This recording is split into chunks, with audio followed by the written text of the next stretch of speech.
안녕하세요. 아트앤날씨에서 제공하는 미술투자로 부자되기 아티스트 TV입니다. 오늘은 2019년 상반기 아트마켓 아트페어에서 수요조사 1위를 차지한 쿠사마 야요이라는 작가에 대해서 알아보겠습니다. 여러분 영상을 끝까지 시청해 주시고요. 영상을 시청하시기 전에 좋아요와 구독 눌러주시는 거 잊지 마세요.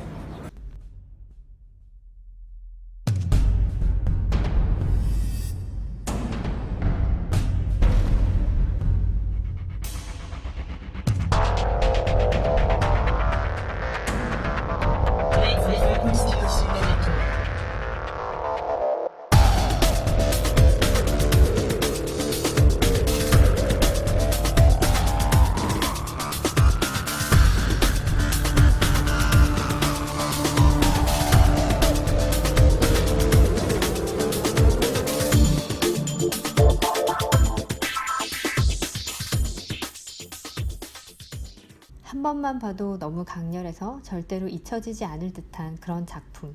형형색색의 물방울 모양으로 예술을 펼치는 작가 쿠사마 야요입니다. 지난 수년간 아트마켓에서 최상위의 자리를 좀처럼 내어주지 않고 있는 쿠사마 야요인데요. 이 쿠사마 야요이는 어떠한 히스토리를 가지고 있는지, 작품의 내용은 무엇인지, 또 가격은 지금 어느 정도로 어떻게 형성이 되어 있는지 한번 알아보겠습니다. 쿠사마 야요이는 1929년 일본 나가노 출생으로 현재는 도쿄에서 작품 활동을 하고 있습니다. 1960년대에는 뉴욕에서 활동을 했고요. 굉장히 아방가르드한 그 시절에 다른 예술가들과 마찬가지로 아방가르드하고 사회적인 고정관념에 저항하는 그런 운동을 하면서 작품 활동을 해왔습니다. 거의 한 16년 정도를 뉴욕에서 활동을 했습니다. 쿠사마 야요이가 1973년에 일본으로 다시 돌아왔거든요.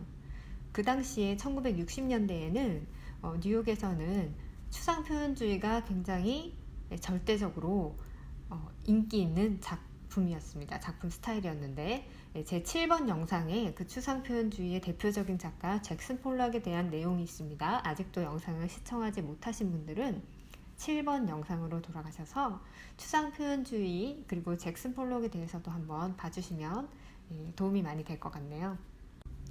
20대였던 쿠사마 야요이는 에바 에세, 프랭크 스텔라, 도널드 저드와 같은 뉴욕 유명 작가들과 교우를 하면서 서로 영향을 주고받았습니다. 이 작가들은 미니멀리즘 작가인데요.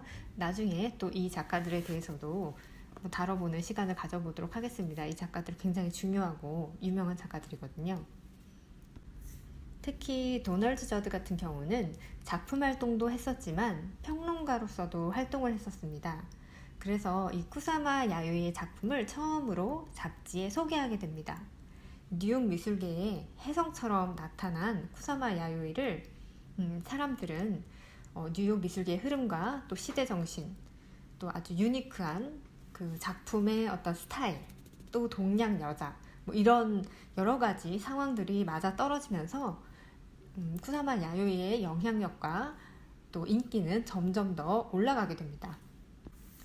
따라서 쿠사마 야요이는 앤디 워홀, 프랭크 스텔라, 앨런 카프로 등과 같은 현대미술의 대가들과 팝아트, 미니멀리즘, 해프닝, 아방가르드 이런 자신들만의 스타일, 그러니까 뉴욕 현대미술의 중심에서 활동을 하게 됩니다. 쿠사마 야요이 대표적인 작품 스타일은 물방울 무늬가 반복해서 확산된다는 그런 시각적인 효과를 볼 수가 있는데요. 쿠사마 야요이 하면 따라다니는 그 수식어가 정신병자, 정신병원에 입원했던 작가, 정신병을 그림으로 다스린 작가 이런 수식어가 항상 붙어 다닙니다. 그녀는 어린 시절부터 환각 증세를 겪었었는데요. 당시 당대에는 이 정신병이나 정신적인 환각 증세에 대한 그런 지식과 개념이 부족했던 시대였습니다. 그러다 보니 이 굉장히 엄격했던 이 일본 사회에서 이 여성이 환각 증상을 갖는다는 것 자체가 허용이 안 됐었던 거죠. 그런 사회적인 분위기도 있었고 또 개념이 많이 부족했기 때문에 그냥 말을 잘 듣지 않는구나, 엄하게 다스려야 한다라고 생각하고 이것을 어떤 치료를 해주거나 트리트먼트를 하는 수준의 것이 아니라 그냥 억압하고 더 억누르고 했기 때문에 쿠사마 야요이는 더더욱 이 병세가 좀 더 심각해지지 않았나 하는 생각이 듭니다. 그렇지 않아도 이 환각 증세 자체가 힘들잖아요. 그런데 가정이나 또 사회에서 그것을 바라보는 시선이나 이런 것들이 곱지가 않고 더욱더 이 사람을 억압하다 보니까 쿠사마 야요이는 그림으로 이것을 표현할 수밖에 없었습니다. 그래서 도트무늬는 아마도 이 물방울 무늬 확산, 반복 이런 것들이 어두운 성장 환경에서 영향을 받은 강박 증세가 빚어낸 상징이라고 할 수가 있습니다. 결과적으로는 이 정신적인 환각 증상이 예술을 삶의 원천과 치유로 삼게 된 계기가 되지 않았나 싶은데요. 결국 그녀만의 독특한 위트와 천재적인 감각이 지금의 어떤 상업적 성공과 세계적인 명성을 끌어내는 요인이 아니었나 싶습니다. 쿠사마 야요이는 이렇게 자신만의 독특한 작품 스타일을 바탕으로 세계의 미술의 중심이 파리에서 뉴욕으로 옮겨지던 그 시기에 뉴욕 현대 미술의 태동기에 그 중심에 있었던 작가입니다. 이러한 히스토리를 가지고 있는 작가죠. 쿠사마 야요이 하면 루이비통과의 콜라보레이션이 굉장히 유명합니다. 루이비통과 콜라보레이션한 작가들 굉장히 지금 많은데요. 물론 이전에 쿠사마 야요이 이전에 무라카미 다카시도 루이비통과 콜라보레이션을 해서 굉장히 성공을 했습니다. 하지만 이 콜라보레이션으로 가장 성공한 작가 하면 바로 쿠사마 야요이입니다. 왜 그런지는 모르겠지만 루이비통과 콜라보레이션을 한 이후에 쿠사마 야요이의 이 마켓 가격은 굉장히 많이 상승을 하게 됩니다. 그전에도 이미 유명하고 알려진 작가였지만 이 이후에 그 급상승하는 인기는 정말 놀라울 정도로 가격과 수요와 그 인기가 굉장히 많이 상승을 했습니다.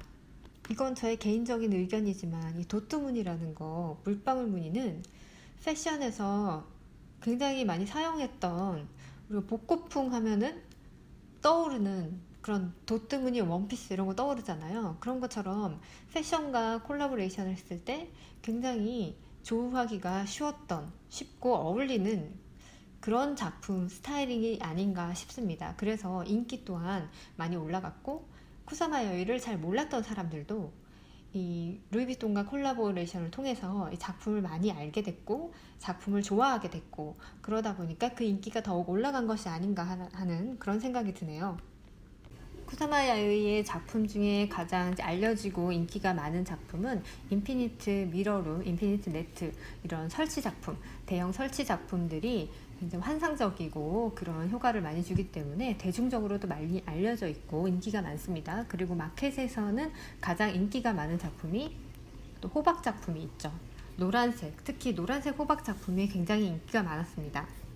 2000년대 초반부터 꾸준히 현재까지 적게는 4-5배, 많게는 10배까지도 오른 작품이 있을 정도로 가격의 상승폭이 굉장히 높습니다.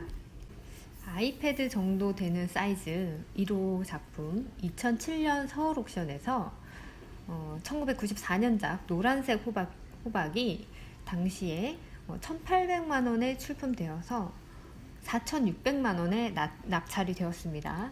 그리고 10년이 지나서 2017년에 비슷한 작품, 동일 작품은 아니지만 그보다 더 작은 크기의 1991년작 노란색 호박 작품이 1억 5천만 원에 낙찰되었습니다. 정말 작은 작품입니다. 여러분, 그 큰 작품이 아니고요. 아이패드 정도 되는 정말 작은 작품이 4,600만 원에서 1억 5천만 원. 이것은 2007년에서 2017년, 그러니까 10년 사이에 일어난 일입니다. 이렇게 노란 호박 작품이 마켓에서 굉장히 핫하게 가격이 오르면서 쭉쭉쭉쭉 올라가더니 결국에는 2019년 4월 홍콩 소더비에서 끝없는 그물이라는 1959년작 끝없는 그물이라는 작품이 홍콩 달러로 796만 달러, 한국 돈으로는 약 90억 정도에 낙찰되었습니다. 도트무늬가 강렬한 작품에 비해서는 다소 편안해 보이죠? 1959년작이니까 쿠사마 야요이가 일본에서 뉴욕으로 건너가서 얼마 되지 않아서 또 그린 작품이라고 볼 수 있겠네요. 그리고 당대에 1960년대에 유행했던 스타일, 어떤 모더니즘 회화와 맥락을 같이 한다고 볼 수가 있습니다. 이 아트마켓에서는 이런 일들이 많이 일어나는 것 같아요. 이런 모습들을 많이 볼 수 있습니다.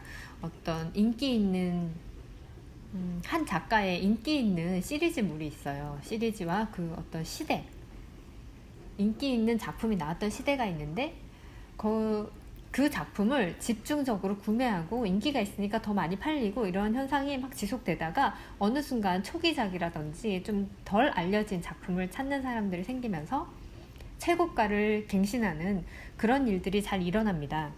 이렇게 미술 작품 같은 경우에 그 가치를 부여하는 쪽은 컬렉터, 소비자입니다. 컬렉터 쪽에서 이 작품에 가치를 부여하고 더 높은 가격을 지불하고라도 내가 사고 싶기 때문에 그 작품의 가격이 점점 더 상승하고 올라가게 되는 것이죠. 그렇다면 가격이 다운되는 경우는 어떻게 되는 걸까요?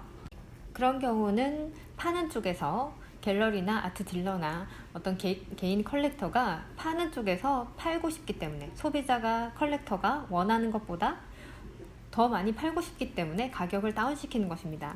그래서 작전에 의해서 가격이 형성된 경우, 가격에 버블이 생긴 경우는 이 파는 쪽에서 그 작품을 홀드하고 있는 이유가 어떤 현금화를 빨리 시키기 위해서 버블을 만든 것이기 때문에 작품을 시장에 빨리 내놓아서 비싼 값에 팔고 싶어 하겠죠. 팔고 싶은 마음이 더 큰 거예요.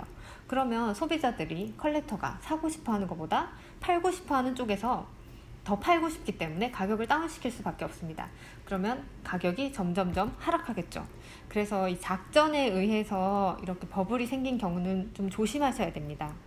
네, 오늘은 이렇게 쿠사마 야요이라는 작가에 대해서 알아보았습니다. 다음 시간에도 2019년 상반기 아트페어에서 수요조사에서 1위부터 10위까지 한 작가들 중에 그 중에 작가 한 분을 선별해서 여러분들께 소개시켜 드리겠습니다. 그럼 여러분 좋아요와 구독 눌러주시는 거 잊지 마시고요. 좋은 하루 되세요. 감사합니다.